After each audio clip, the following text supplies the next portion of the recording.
I would go and say artificial intelligence, hands down, is probably one of the biggest changes that could help you as an organization. And I'd go as far as saying, if you are looking to kind of invest more in physical security, try to invest in something that is utilizing AI in some regard. Whether it's facial recognition, computer vision, I do think that is the way of the future, specifically for physical security.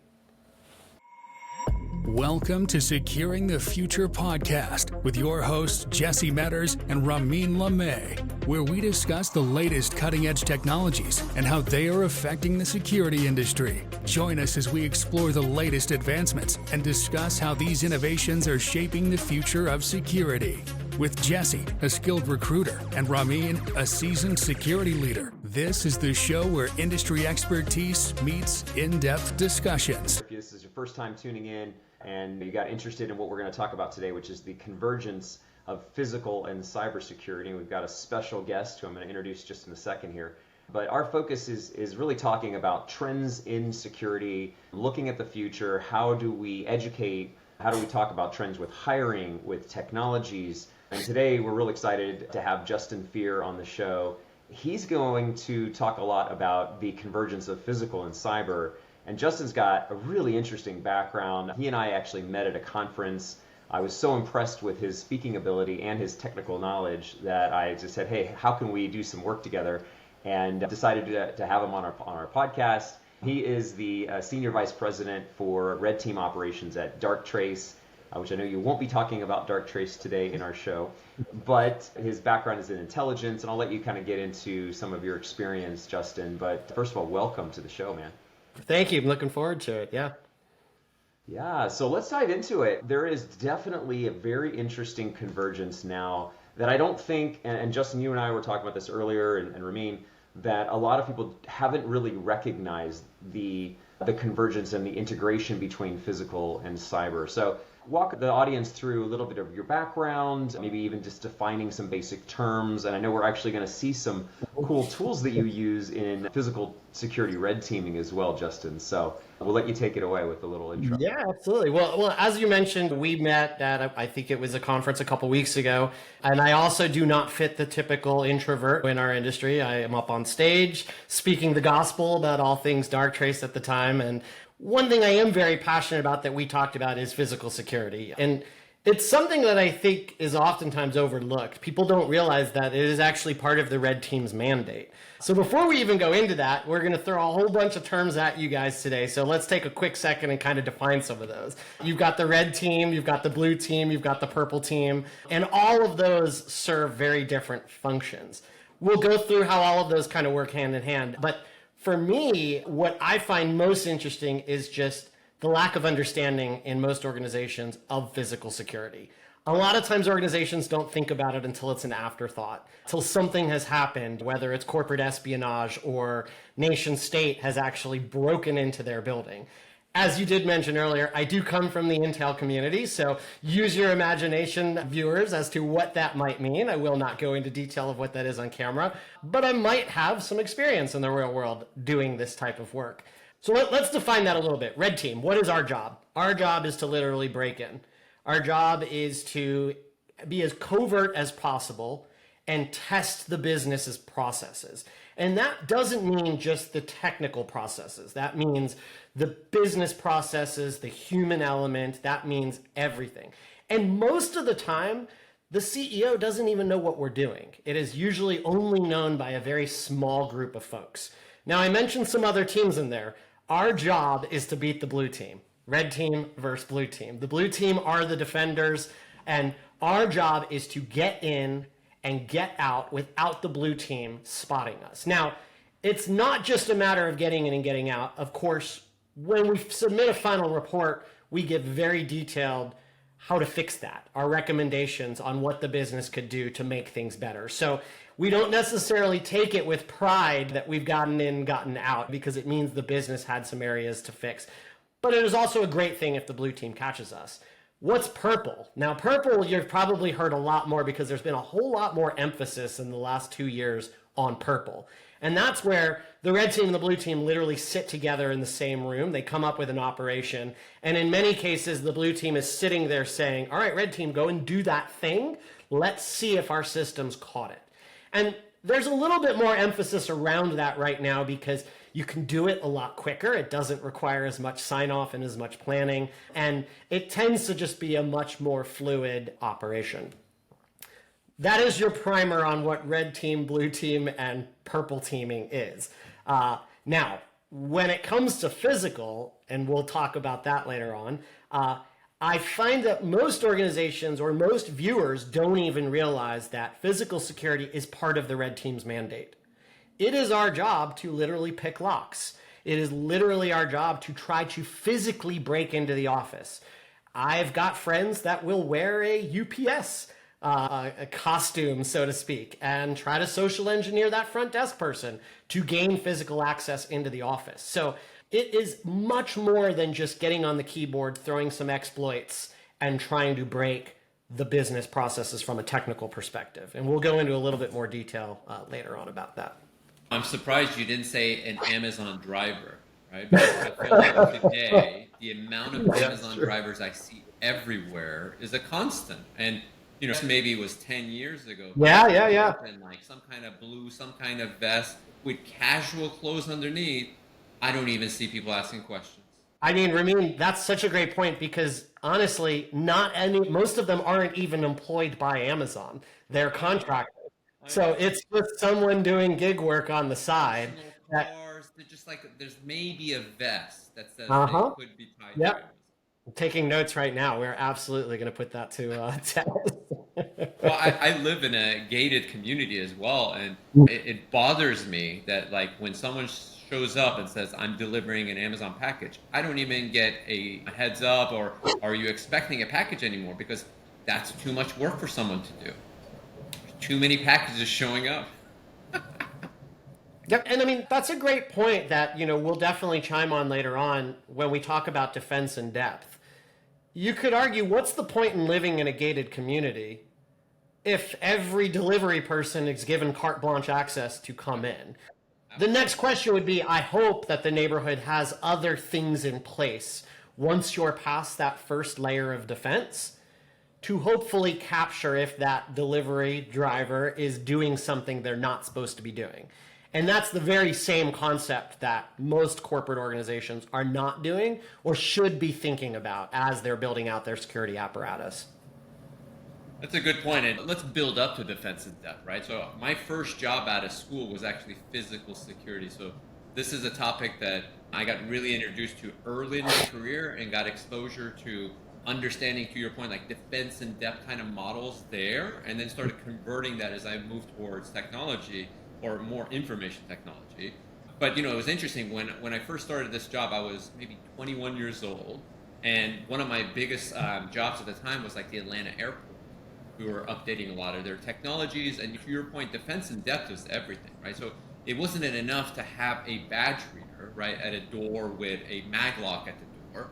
You also needed a camera on both sides of that door, right? So even if this preventative control you put in place, if someone is able to bypass it, you at least now have these detective controls on both sides, so you can at least capture more data that way, right? So that concept of defense in depth also follows you as you go towards cybersecurity, right? These same principles, right? Preventative and detective controls. I'm curious to see from 20 years ago when I was doing physical security, where has the technology gone? Just to kind of get an understanding, where is the technology from a physical security perspective today from your point of view?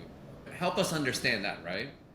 Well, I mean, it's way beyond just badge readers. Badges, we all know, can be cloned. I mean, shameless plug for my company. Artificial intelligence is absolutely an area that can help in physical security. And that is not being a part of the hype cycle or just throwing out the term AI like every industry is doing out there. I mean, AI was used for facial recognition and computer vision long before some of the other new things that it's being applied to.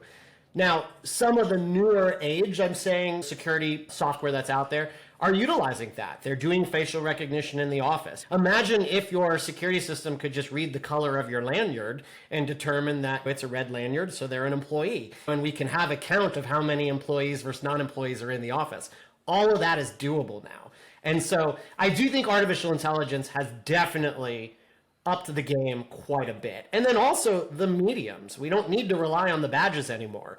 Our cell phones can be utilized as that, something we have, something we are, to get us in the door. And so the world has changed in the physical space astronomically. Now, don't get me wrong, I still go into so many office buildings where I can literally clone the badge with my little flipper zero here, and I think to myself, how is this massive skyscraper here in the middle of the city still okay with this technology being utilized down at the turnstiles?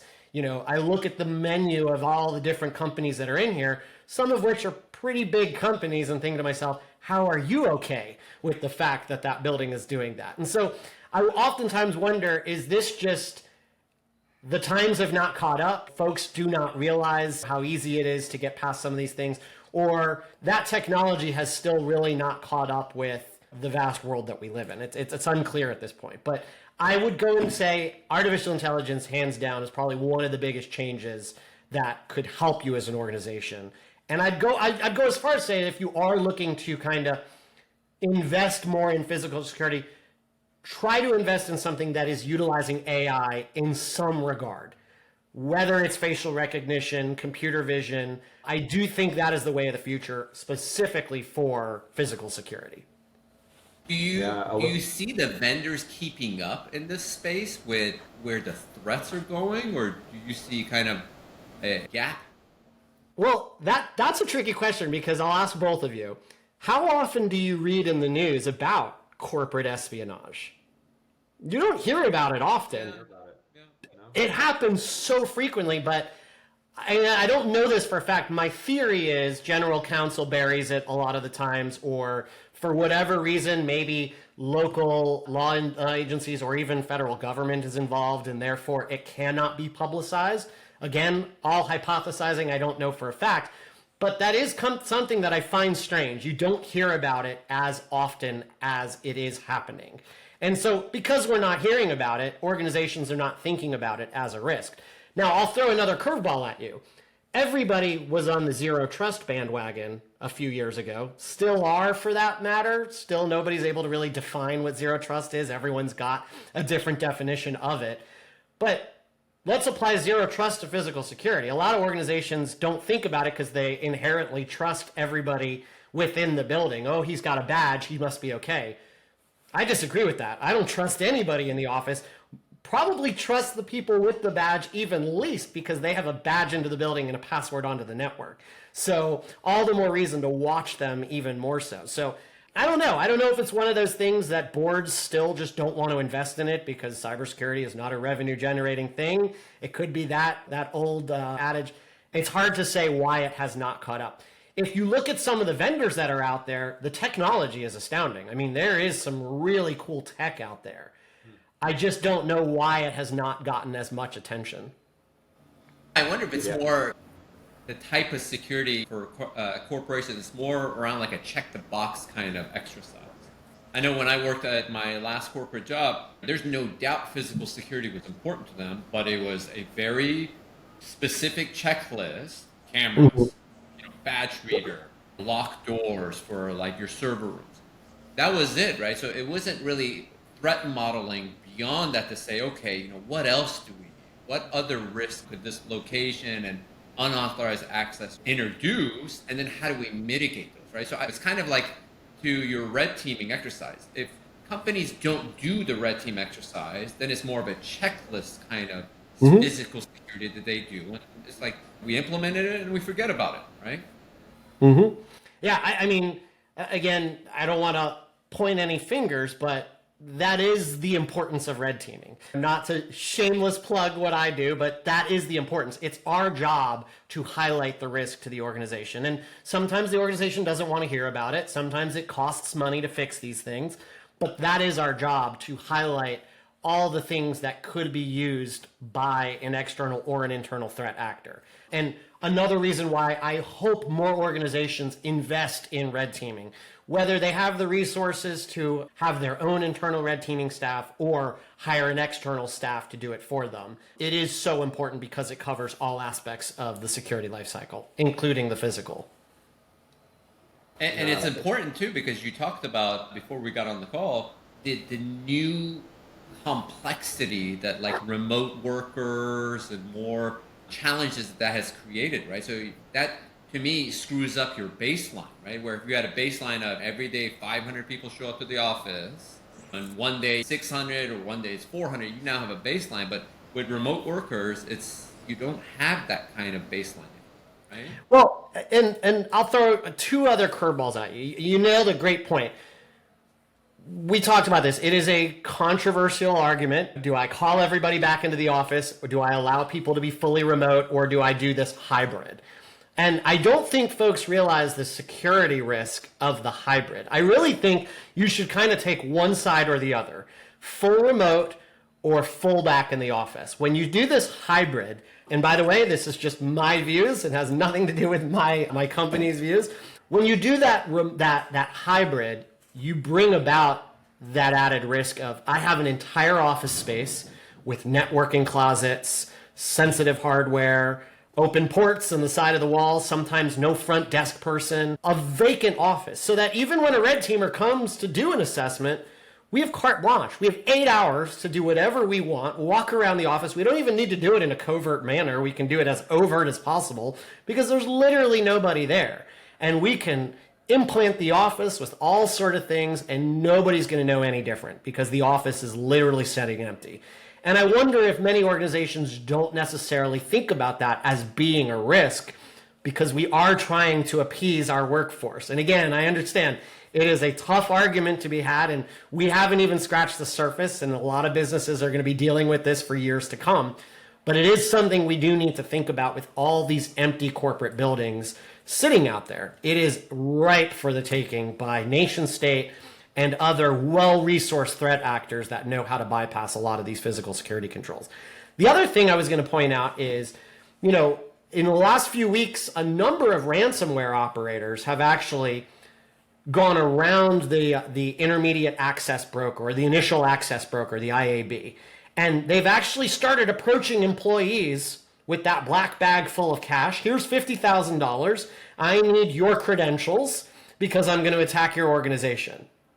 Let that sink in for a second. Now, that's not necessarily physical. It could be as well, but that is another element that we need to think about. It is right out of the espionage playbook from the Cold War era days. Literally approaching someone, bumping them, recruiting them, offering them something, exploiting their weaknesses to do something on your behalf. And so, again, if I have an employee that's been coerced to go in and plug that thumb drive in for me by one of these ransomware operators, do I have the things in place to capture that outside of just traditional security stack controls? Well, that's where zero trust comes in, right? We're talking about most of these cyber attacks come from an insider threat. We've seen that, right? And so it's someone in the inside is compromised. Typically, some type of social engineering is in place, or poor ethics on that person, right? Like you said, there's a certain tipping point for the right person to take a bribe and potentially give that out. But then my question would also be, whose responsibility is this? Is it the owners of these buildings that are being outfitted for companies to enhance that level of security when they're already strapped for cash? We all know that the commercial real estate market's been hit really bad after COVID. So now I think there's who takes responsibility, who invests the money that's necessary for these technologies? I don't know. What are your thoughts on how that could be fixed? I'll throw another one at you. We saw in the last few weeks, it's taken over all of our LinkedIn feeds, the SolarWinds CISO being held liable for what happened there. Now, you can unpack all the details and read the affidavit, but it opens a whole new world of responsibility in our industry, and it's got a lot of folks kind of a little worried, like, am I liable for X? And the question I have is, who owns physical security? The topic of today's podcast is the convergence of cyber and physical. Does that mean physical security falls under the CISO? Does the CISO have an element? Or, Jesse, you brought up a great point. If that building that's housing 10,000 tenants did not take the extra step to put encrypted badges to get past a $180 device I can purchase off Amazon, are they held negligible in some regard? Because it was all out there, all the signs were out there, all the things were out there for you to do to make it harder for someone to break in. Or is there some clause written in there that says, we are not responsible for everybody past the badge reader into this building. We're responsible for keeping the lights on. So in light of that finding, I think we're going to have a lot more questions. Now, I'm not a lawyer, so I can't even attempt to answer any of them. But I think we're going to have a lot more questions in our industry as to who's responsible for some of these things. And I wonder if you're going to start to see more things actually changing as a result of it, as people start to get a little bit more worried about that. Yeah.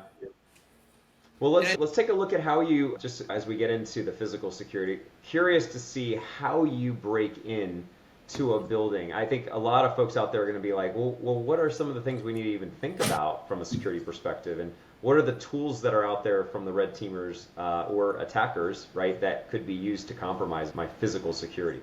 So first things first, spoiler alert for everybody watching. It's not difficult to do, and you could literally just watch a few YouTube videos and learn how to do it. So you don't need to be a retired CIA officer or have some sort of spooky background in order to do this. And I think that's the other thing that worries me. The barrier to entry is very low. All of these products are readily available. For the most part, make sure you know your laws, because certain states, you cannot travel into the state with them because they are considered illegal to even be in possession of. So make sure you understand that. But all of these things are readily available, some on regular marketplaces. The one thing I'd also stress is every door in almost every building is bypassable. Some of the folks in the red teaming community are the most creative folks in the world, and they have come up with the most creative ways possible. So as I was showing you guys earlier, for me, the idea is to be as covert as possible. So I try to keep a little tiny piece of kit on me so that I can walk in with my briefcase and my suit and look like I don't stand out with a black tactical bag, halo jumping in, breaking in. Remember, you want to be as covert as possible. All of this stuff is pretty simple. Any one of you who's been to DEF CON has gone to the lockpick village and has used the lockpicks. Again, I've got hundreds of lockpicks. I pick about 6 or 7 of the most common ones that I'm going to run into in a corporate environment. And that's the key, corporate environment. Because corporate environments, buildings all use the same things. They use a handful of the same locks. They all use the same file cabinets. And so a lot of it is repeatable. Another tool that I've started using is this little guy. This is called a leashy pick. And what's really cool about this is not only can I pick the lock with this, but I can actually decode it and cut a key in the field. So I can look at what the key would look like in there, and then literally with pliers and these little templates, go back to a bathroom or something like that, or back to my car and cut a key, and then come back and open the door with a key. The other thing we want to think about is a lot of the tactics we try to do are leave low forensics footprint. You don't want to leave a forensics behind. You don't want to show that you were tampering with the lock. Again, it's all about being as covert as possible. So as long as you can get in and get out without marring, scraping things up, try your best. This is the old credit card trick. You'd be surprised at how often sliding this in between the door works. Again, the old credit card trick works like 9 out of 10 times, and I still, to this day, find myself just kind of blown away by the fact that we are still relying on doors to network closets that I can literally get in with a small piece of plastic or a shim. Now, when you want to start talking more technical stuff, I mentioned the Flipper Zero. Anybody watching this has probably heard of a Flipper Zero at this point. It is like the Swiss Army knife. I'll be the first to say it's probably about 70% kind of hijinks and for the lulz, and the other 30% legitimate. And I do use this. I bring it with me because of portability. It's nice and easy and easy to use, but I can literally tap it to a key card, clone the key card, and then go back and emulate that card, and it takes less than 5 seconds. One of the things I'll do on an engagement is literally just walk around the office, and if people aren't practicing good badge technique and leave their badge at their desk and go get a printout, I can literally just walk around the office and drop this on badges and collect as many badges as I possibly want, and then go back. and emulate that badge and log into the office. Proxmark 3 is this on steroids, so it'll do a whole lot more with the badge cloning and requires a little bit more technical know-how. You have to plug a laptop into it, so not the most covert. There are smaller versions of it, but this is another really nifty trick to kind of get past some of the badges that are there. Let's talk about defense in depth for a sec, because I mentioned before, I can literally walk through most of the viewers' offices today, and I would go as far as say I could probably collect at least a dozen badges just with the Flipper Zero, which you can purchase off of Amazon for under $200. Here's a great question to ask yourself. Does your system alert you when someone has badged in, even though they never badged back out? It's just simple logic. Someone is already in, and I saw another badge in while they're still in the office. It's that sort of logic I don't think a lot of companies think about. And it's simple. You don't need artificial intelligence. You don't need any craziness. You just need to look at the logs and apply the logic to it. Did Jesse come through the front door twice without actually leaving? You should always have an exit married with an entry and vice versa. And it's that simple. Did Jesse enter a room? Now, you want to start talking about more historical learning patterns of life. Did Jesse enter a room that he's never entered before? That would be interesting. Why did Jesse badge into a room that Jesse has never badged into before? It might be legitimate. Maybe someone walked him in there. Maybe we were testing something. But as a security team, I would want to investigate that. I'd want to know that. And now you start moving into that anomaly detection, learning patterns of life, something that Darktrace does do, not necessarily in physical space, but learning what is normal for a person's movements throughout an office or their behaviors. And this is things that a lot of the physical security apparatuses out there have the capability of doing. So that is just a small sampling of the tools. Remember, I've got bags full of things, but I'm not going to always show up to a site to do that. I'm going to try to keep my kit as small as possible so that we can kind of blend in with the environment. And so if I can get away with just carrying this little tool wall, that's the best case scenario. You don't shoot a grappling hook through the ceiling and slide down? That's what everybody did. No, but that's a great point. How many folks think about those drop ceilings in their offices? If I told you how many network closets I've gone into where we went up and pushed the ceiling tile up and realized that I had access into the neighboring company's office. Oh my gosh. It's that simple. And so that's the sort of thing I don't think some businesses think about. Your network closet is one of your most critical assets.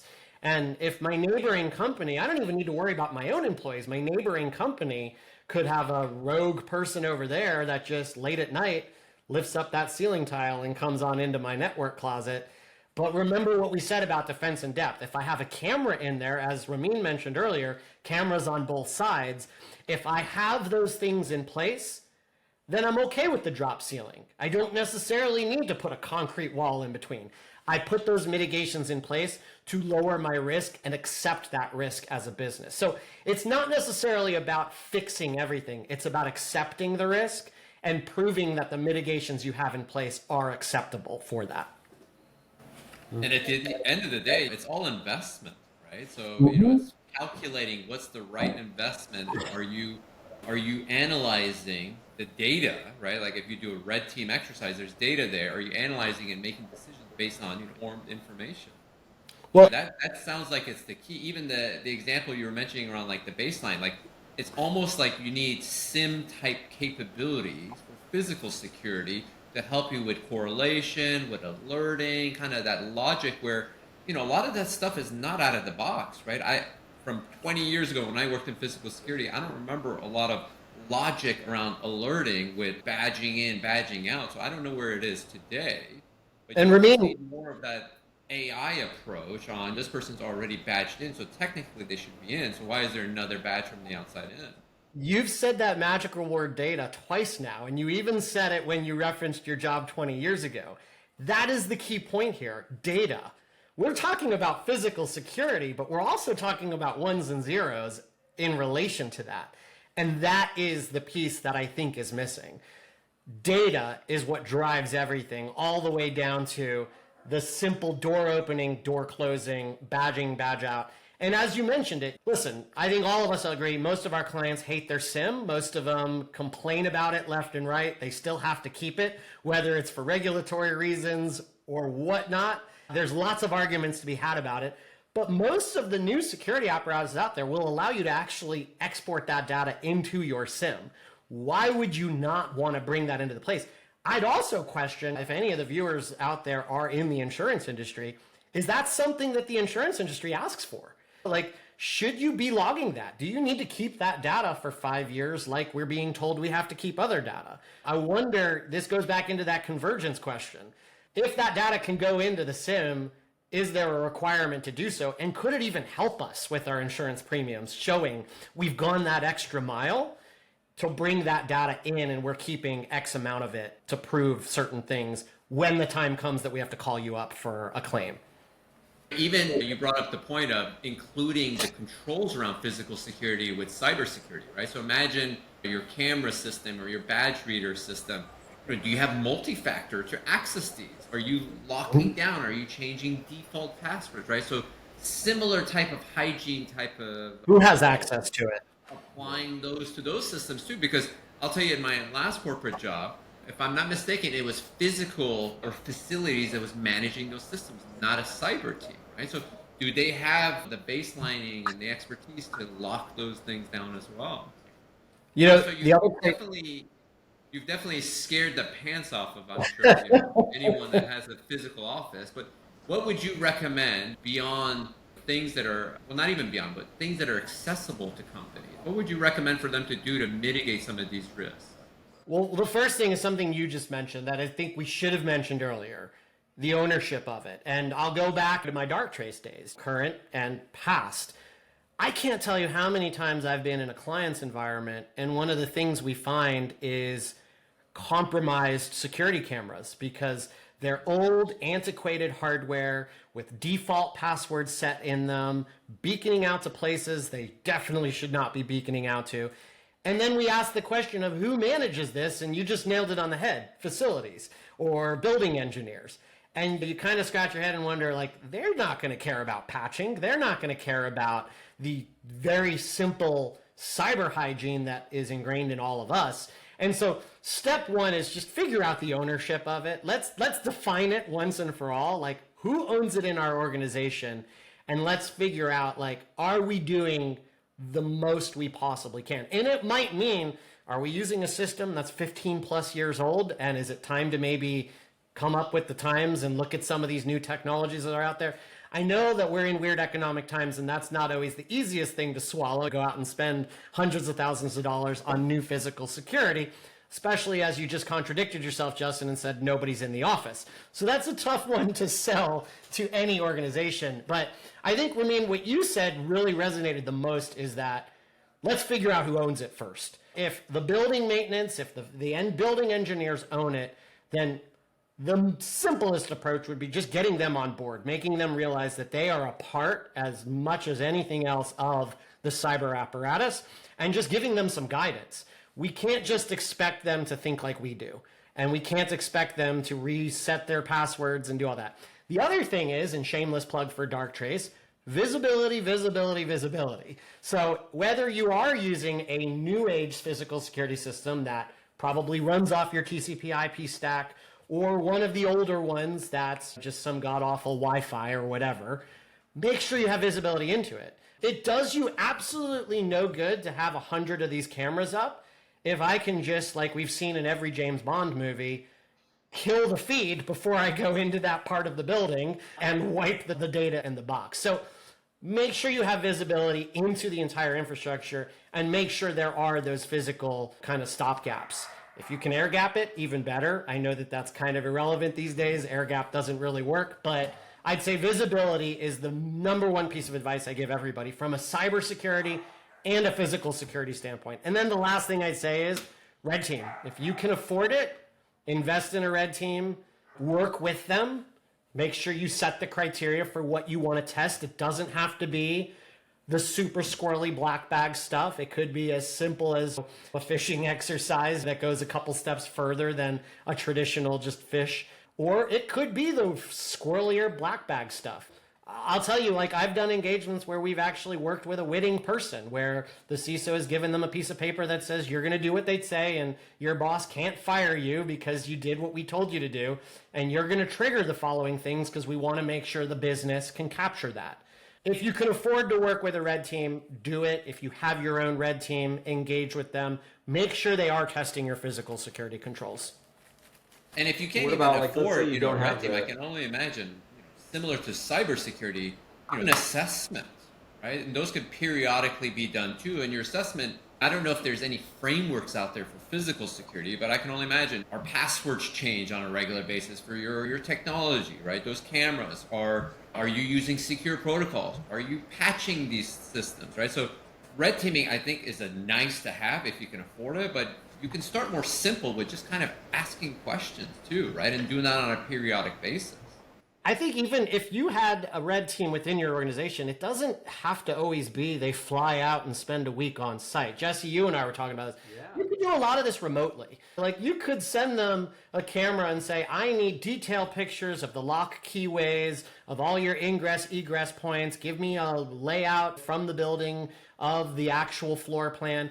And you could do a really nice physical security assessment without ever stepping foot in the building. That is where our technology has taken us these days. So, we were talking about this earlier. One of the barriers to entry that makes it very difficult is the cost. It is expensive to fly a team out, put them up in a hotel, break into the building, make sure different business units are on board with it, get people to sign off on it. What if you could do it remotely so that it is not as obtrusive, and you could probably cut that cost down? So I do think that's something the industry needs to think about, bringing that barrier to entry down so that you don't have to be a Fortune 500 company to be able to afford an in-house or a third party to do it. And so that's something I do look forward to seeing the industry hopefully pivot in the next few years and doing that a little bit differently. Yeah, I agree. I think that's a fantastic idea. And the technology is there, right? I mean, you can do it with your mechanic. You could take a video of what's going on in your car and go look at and send it to him and be like, oh yeah, this will cost this much money.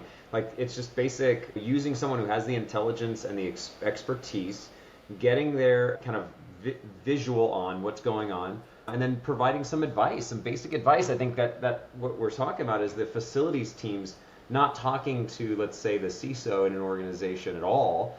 Well, let's just fix that. Let's create a little bit more collaboration, a quick assessment, like you said, just to at least get a baseline. Ramin, you mentioned it. And then from there, we start to see some improvements in physical security, which will in turn prevent you from a major cyber attack, because a lot of those probably are coming from a physical security breach.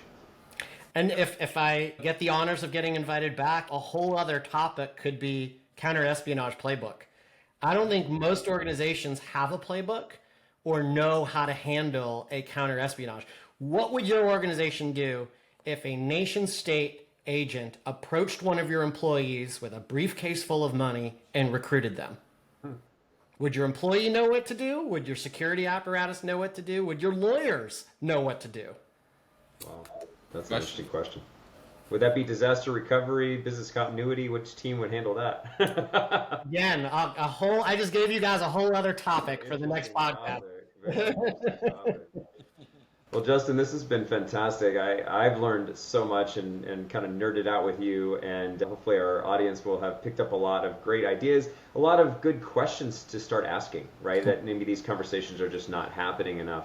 But I love what you're doing. I love how you're promoting that. I see a lot of your posts, and just kind of bringing awareness to these things is so important. I think security, as I've learned it, it's a lot about awareness. Like you said, visibility is everything. Mm-hmm. Awareness is what creates a lot more of your understanding of what you need to look at, right? So thank you for coming on the show. We really enjoyed it. Any last parting thoughts for the audience? No, just thank both of you for giving me the honor to be with you guys and chat about this, and always happy to nerd out with you. If anybody listening's got any questions, ping me on LinkedIn. If you can't tell, I am a nerd at heart, so would love to hear from everybody. Awesome. Thank Justin, you thanks so so much. much. Thanks, Ramin. Great conversation, guys, and let's continue to secure the future together. Have a great day, everyone. Thanks for listening to this episode of Securing the Future podcast with your hosts, Jesse Meadors and Ramin Lamei. If you enjoyed, make sure to hit subscribe and leave a rating.